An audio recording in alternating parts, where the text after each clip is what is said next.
Hi friends, ఆంధ్రప్రదేశ్లో కూటమి ప్రభుత్వం అధికారంలో వచ్చిన వెంటనే లబ్ధిదారులకు 4 లక్షల రూపాయలకే ఇల్లు అనేది కట్టి అందజేస్తామని ఎన్నికల సమయంలో చంద్రబాబు నాయుడు గారి హామీ అనేది ఇవ్వడం జరిగింది. హామీలో భాగంగా మనకు ఈ నెలలో ఇప్పటికే 2 పథకాలు ప్రారంభించబోతుండగా మరొక పథకానికి సంబంధించిన తాజా అప్డేట్ అయితే రావడం జరిగింది.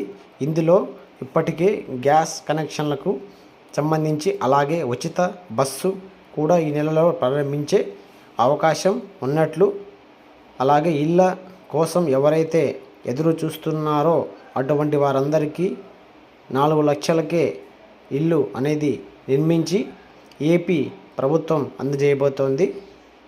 ఇందులో కేంద్ర ప్రభుత్వం తమ యొక్క వాటాగా 2,50,000 అందజేస్తున్నట్లయితే ఏపీ ప్రభుత్వం మరొక 1,50,000తో టోటల్గా మనకు 4 లక్షలతో ఇల్లు అనేది నిర్మించి లబ్ధిదారులకైతే అందజేయబోతున్నారు. అయితే ఈ యొక్క ఇళ్ళ కోసం కేంద్ర ప్రభుత్వం ఒక కండిషన్ అయితే పెట్టడం జరిగింది. ఈ యొక్క కండిషన్ అయితే ఏమిటంటే, అలాగే ఎవరికి ముందుగా ఇల్లు అనేది నిర్మించి అందజేస్తారు అనే దానికి సంబంధించి కూడా తాజా అప్డేట్ అయితే వచ్చింది. వీటిని సంబంధించి వీడియోలో అయితే నేను పూర్తిగా అందజేస్తాను. మీకు ఇల్లు అనేది తప్పనిసరిగా శాంక్షన్ అనేది అవ్వాలంటే ఏం చేయాలో కూడా చివరిలో చెప్తాను. తప్పనిసరిగా మీరైతే ఈ యొక్క వీడియోని చివరి వరకు చూడండి. అప్పుడే మీకు ఒక క్లారిటీ అయితే రావడం జరుగుతుంది. అలాగే ఇలాంటి నోటిఫికేషన్లని మీకు విషయాలు నేను తెలియజేయాలంటే మీరు ఎప్పటికప్పుడు రవి టెక్ ఎడ్యుకేషన్ ఇన్ఫో ఛానల్కి సబ్స్క్రైబ్ చేసి అలాగే లైక్ చేసి మీ ఫ్రెండ్స్ అండ్ ఫ్యామిలీ మెంబర్స్ అందరికీ ఈ వీడియోను షేర్ చేసి లైక్ చేయండి, మర్చిపోవద్దు. ఇక వీడియోలోకి కనుక వెళ్ళినట్లయితే, ఎన్నికల సమయంలో చంద్రబాబు నాయుడు గారికి ఒక హామీ అనేది ఇవ్వడం జరిగింది. గత ప్రభుత్వ హయాంలో భారీ మొత్తం అంటే దాదాపు 30 లక్షల మందికి ఇల్లు నిర్మించి అందజేస్తామని వైఎస్ఆర్సీపీ ప్రభుత్వం తెలియజేసిందని. అయితే ఆ యొక్క ఇల్లు అనేది దాదాపుగా ఇప్పటి వరకు పూర్తి అనేది కాలేదు. కేవలం 5 లక్షల మందికి మాత్రమే, 5 నుంచి 6 లక్షల మాత్రమే ఇల్లు అనేది పూర్తి అయ్యాయని తెలుగుదేశం పార్టీ అధికారంలోకి వచ్చిన వెంటనే 4 లక్షలకు గ్రామీణ ప్రాంతాల్లో 3 సెంట్లు, అలాగే పట్టణ ప్రాంతాల్లో 2 సెంట్లలో ఇల్లు అనేది నిర్మించి అందజేస్తామని హామీ ఇవ్వడం జరిగింది. దీనికి సంబంధించిన తాజాగా ఒక అప్డేట్ అయితే రావడం జరిగింది. గత ప్రభుత్వం హయాంలో 30 లక్షల మందికి ఇల్లు నిర్మించి అందజేస్తామని భారీ మొత్తంలో ఇల్లు అనేది శాంక్షన్ అనేది చేసిన గత ప్రభుత్వం హయాంలో ఇల్లు కట్టలేకపోయిందని, చాలామంది వరకు పెండింగ్లో ఉంటే వదిలేశారని, దీనికి సంబంధించి కేంద్ర ప్రభుత్వం ఒక కండిషన్ అయితే పెట్టడం జరిగింది. గత ప్రభుత్వ హయాంలో 30 లక్షల మందికి ఇల్లు నిర్మించి అందజేస్తారని, భారీ మొత్తంలో ఇల్లు శాంక్షన్ చేశారని, అయితే ఆ యొక్క ఇల్లు అనేది దాదాపుగా పూర్తి కాకుండా అలాగే వదిలేశారని, ప్రస్తుత ప్రభుత్వం మీకు ఇల్లు శాంక్షన్ చేయాలంటే గత ప్రభుత్వ హయాంలో ఏదైతే శాంక్షన్ చేసే ఇల్లు వివిధ దశల్లో ఉన్నాయో ఆ యొక్క ఇల్లు అనేది నిర్ణీత స్థాయిలో పూర్తిగా చేసినట్లయితే మాత్రమే ప్రస్తుత ప్రభుత్వానికి సంబంధించి కొత్తగా ఇల్లు శాంక్షన్ చేయబోతున్నట్లు ఒక కండిషన్ పెట్టినట్లు సమాచారం అయితే రావడం జరిగింది.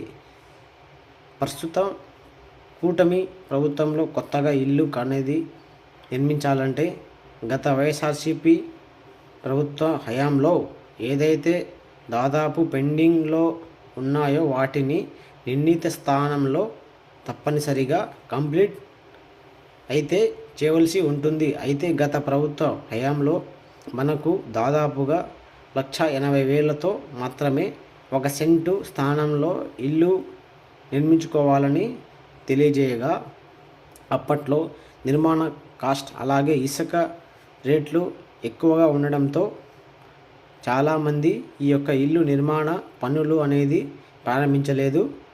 అంటే చాలామంది వారికి ఇంటి స్థలం అనేది ఇచ్చినా కూడా వారు ఇంటి స్థలంలో ఎటువంటి పునాదులు కూడా వేయకుండా అలాగే ఖాళీగా వదిలివేయడంతో జరిగింది. మరి కొంతమంది ఏం చేశారంటే 1,80,000తో కొంతవరకు సంబంధించి బేస్మెంట్ అలాగే గోడ వరకు కట్టడం జరిగింది. అయితే వదిలివేయడం కూడా జరిగింది. మరి కొంతమంది వారి సొంత డబ్బులతో ఇల్లు పూర్తి చేసుకోవడం జరిగింది. అయితే వివిధ దశలు అంటే ఇల్లు అనేది పూర్తిగా నిర్మించుకోలేని వారు ఎవరైతే ఉన్నారో అటువంటి వారికి సంబంధించి ఏపీ ప్రభుత్వం ఒక కార్యక్రమాన్ని ప్రారంభించడం జరిగింది.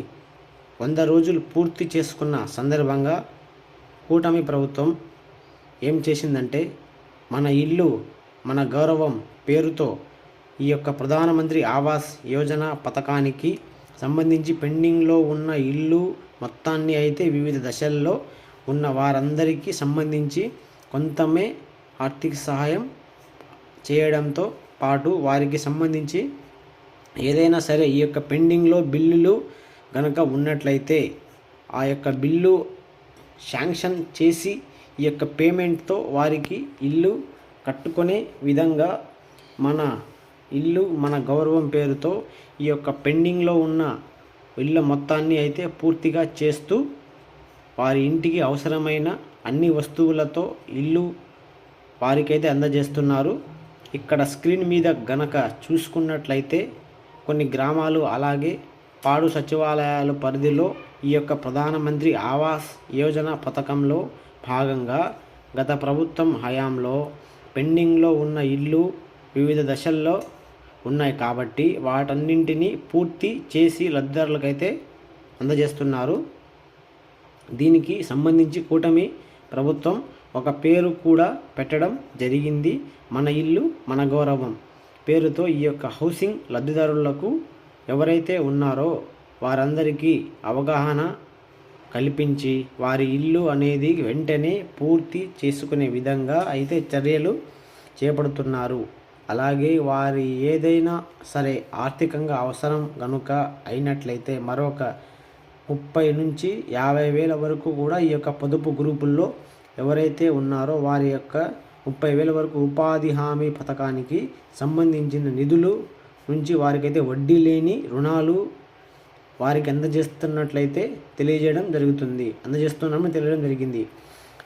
రానున్న నెలలో లోపల ప్రభుత్వ హయాంలో ఏదైతే పెండింగ్లో ఉన్న ఇల్లు ఉన్నాయో వాటన్నింటినీ తప్పనిసరిగా మీరైతే స్టార్ట్ అనేది చేయవలసి ఉంటుంది. ఒకవేళ ఎవరైనా సరే ఈ యొక్క అమౌంట్తో మీరు స్టార్ట్ చేసుకోలేము అనుకున్నట్లయితే వారికి సంబంధించిన ఇల్లు క్యాన్సిల్ చేసి వారికి స్థానంలో వేరేవారికి ఈ యొక్క ఇంటిని స్థలాన్ని కేటాయించేదానికి కూడా ఛాన్స్ అయితే ఉంది. గత ప్రభుత్వ హయాంలో తీసుకున్నట్ల నిర్ణయాలే గత ప్రభుత్వ హయాంలో కూడా ఏం చేసిందంటే గతంలో లాస్ట్లో చివరిలో ఈ యొక్క ఎలక్షన్ అనేది వస్తున్న నేపథ్యంలో తప్పనిసరిగా ఇల్లు అనేది అందరూ స్టార్ట్ చేయాలని ఇల్లు పూర్తి చేసుకోవాలని వారిని ఒత్తిడి తీసుకురావడంతో చాలామంది పునాదులు లెవెల్ అయితే తీసుకురావడం జరిగింది. ఆ తర్వాత ఎవరైతే ఇల్లు అనేది పూర్తి చేసుకోలేదో వారికి సంబంధించిన యొక్క ఇల్లును క్యాన్సిల్ చేసి మిగతా వారు ఎవరైతే ఉన్నారో వారి స్థానంలో వారికి సంబంధించిన కొత్త ఇల్లు కట్టుకునే విధంగా చర్యలు చేపడుతున్నారు. తప్పనిసరిగా కేంద్ర ప్రభుత్వం పెట్టిన కండిషన్స్ ప్రకారం గత ప్రభుత్వ హయాంలో పెండింగ్లో ఉన్న దాదాపు చాలా వరకు ఇల్లు అనేది నిర్ణీత స్థానంలో చేసినట్లయితే ప్రస్తుత ప్రభుత్వం 4 లక్షల రూపాయలకే ఇల్లు కట్టుకునేదానికి ఛాన్స్ ఇవ్వబోతున్నట్లయితే తెలియజేయడం జరిగింది. ఇందులో ముఖ్యంగా చూసుకున్నట్లయితే 4 లక్షలకి ఇల్లు నిర్మిస్తారు కాబట్టి ఈ యొక్క 4 లక్షల్లో కేంద్రం ప్రభుత్వం యొక్క వాటా 22,50,000. అలాగే రాష్ట్ర ప్రభుత్వం తమ యొక్క వాటాగా 1,50,000 లబ్ధిదారులకైతే అందజేస్తారు. గ్రామీణ ప్రాంతాల్లో ఉన్నట్లయితే 3 సెంట్ల ఇంటి స్థలం కేటాయించడం జరుగుతుంది. అలాగే పట్టణ ప్రాంతాల్లో 2 సెంట్లలో ఇంటిని నిర్మించి పోవలసి ఉంటుందని అలాగే ఈ అవకాశాన్ని అయితే కల్పించారు. ఇకపోతే ఇంటి స్థలం ఉన్న వారికి సంబంధించి కూడా ఒక అప్డేట్ అయితే వచ్చింది. మనకు ఇంటి స్థలం ఎవరికైతే కలిగి ఉన్నారో అటువంటి వారి అందరికీ సంబంధించి ఇల్లు కట్టుకోవడానికి కూడా సహాయం చేయబోతున్నట్లు అయితే ముందుగా ఎవరైతే ఇంటి స్థలం కలిగి ఉన్నారో వారికి సంబంధించి యొక్క అవకాశాన్ని ముందుగా కల్పించడానికి ఒక ఛాన్స్ ఉన్నట్లు సమాచారం వచ్చింది. ఎందుకంటే ప్రస్తుత కేంద్ర ప్రభుత్వం పెట్టిన కండిషన్స్ ప్రకారం పాత లబ్ధిదారులందరికీ సంబంధించిన ఇల్లు అనేది పూర్తిగా చేయవలసి ఉంటుంది. అయితే ఎవరికైతే ఇంటి స్థలం అనేది కలిగి ఉందో ఆ యొక్క ఇంటి స్థలానికి సంబంధించి త్వరగా ఇల్లు శాంక్షన్ చేసినట్లయితే వారు ఇల్లు కట్టుకునే దానికి కూడా కొంత సహాయం చేసేదానికి ఛాన్స్ అయితే ఉంది. అలాగే ప్రస్తుత ప్రభుత్వ హయాంలో ఇంకా ఇంటి స్థలాలు కేటాయించలేదు కాబట్టి ఆ స్థలాలు అనేది భారీ మొత్తంలో సేకరించాలని, ఇల్లు స్థలాలు సేకరించిన తర్వాత మాత్రమే ఈ యొక్క 4 లక్షల రూపాయలకే ఇల్లు ప్రారంభిస్తారు.